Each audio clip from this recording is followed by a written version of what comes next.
Senga in kali holiday ani na chungin in thasung takin kan song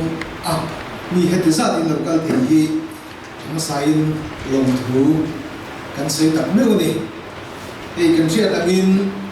Mizoram chu Assam Sarkar Moya District Council pun ko chen in kan oma sang Bosum Sari Pania UT Union Territory lan kai kan ni in Mizoram Boilai ania kan thachha banga sang Bosum group baruka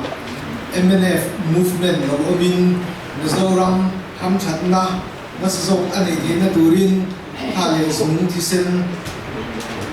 farjungin yakhan kan nule pa ten nasargin anbere chuan Mizoram chu kum somni set underground boya kanoma ram boya katina underground te omin te khanin ama chuan jungtam ta India na China alo thing mai thing chilo ni engama political dialogue India fully engama China amara chu pathian ram ruat na in sang zakwa sumriat paru jin so thuma Mizoram peace accord sign alo ni ta ni ko nampam po khan kan nom khan rendani rupi takin chuan Mizoram peace accord anhan lodua chuan Mizoram chu Union Territory ni rento lovin state utlinga lan kaina tu in ruang anna alo omta Indian Constitution Article 371D via Mizoram state alo ni status ingamo big pen na tukha siya hialin parliament pasta ni chuan sang zakwa sumriat pasari February misom di akhan lamwala Rajiv Gandhi yan Mizoram state mitinga lan kaina chi apuang ta kandan no pang agrega chu chuan ke ko kakala lamwal khat mur san kan oma tiang chuanin Mizoram tan chapter thar kaina ani chuan hei kunan kal zela engam har satna nengdo te oma china kan chairman ina seta kan khan Nadia district hei chu avoi khatna atan wena tan bang ya na mitam so hanin ko kal te ko athamen holiday lo ni ne training kan in thasum dewa ni etesa kan bang thei along ang katiya hey state kan nito nuyanin mason na nasata kan drama aron king tela din rorel na ako Sanzo State Legislative Assembly Amazon seat som thumpani amthring khania state kan an dito nu kan seat som dia te di prodon ra alo ni tani te hian mason na sang aron her chowa district pathun amthring kha paria ta chowa una chon so pakhata yong khan ma kan so so thre ni in hey Nadia district big po atira chuan subdivision waya umbreta kan oma district kan han di so khan SP te DVO te DC lampang mai ba ka department sang treasury thingin una chuan kan in chu ai chu ke ta alo mong kan te le hian mason na nasata ke kan pen chazel ani di NP rani chu tu ruale ro chuanin Mizoram ele para kan lai to den lo khop mai chat kan la ai sarkar masain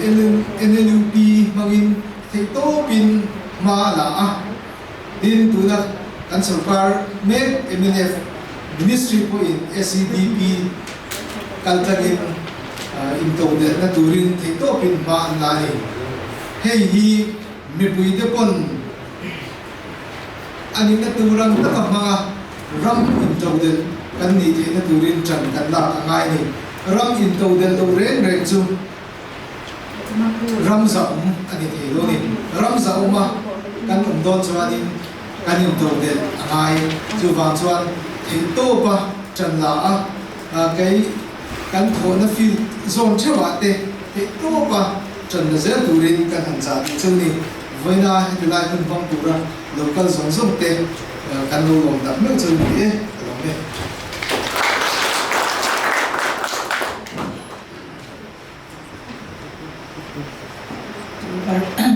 Sang Deputy Commissioner Lome tuna chuan zai kan ngai tha anga la baby ina zai ni ko turin ko so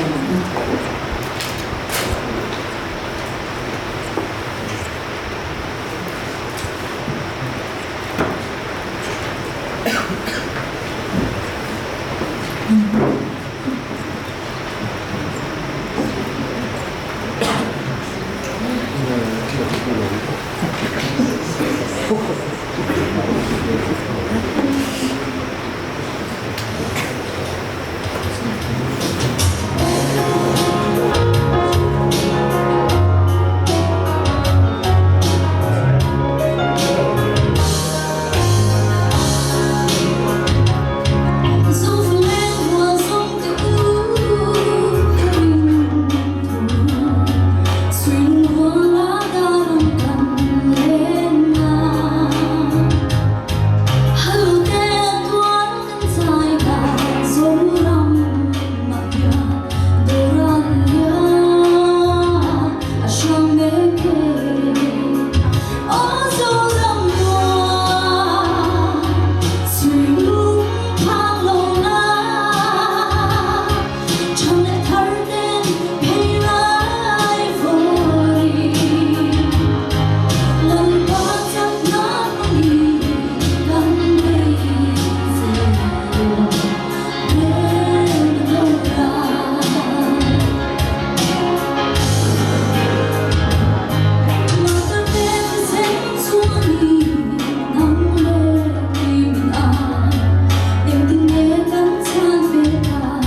Amen.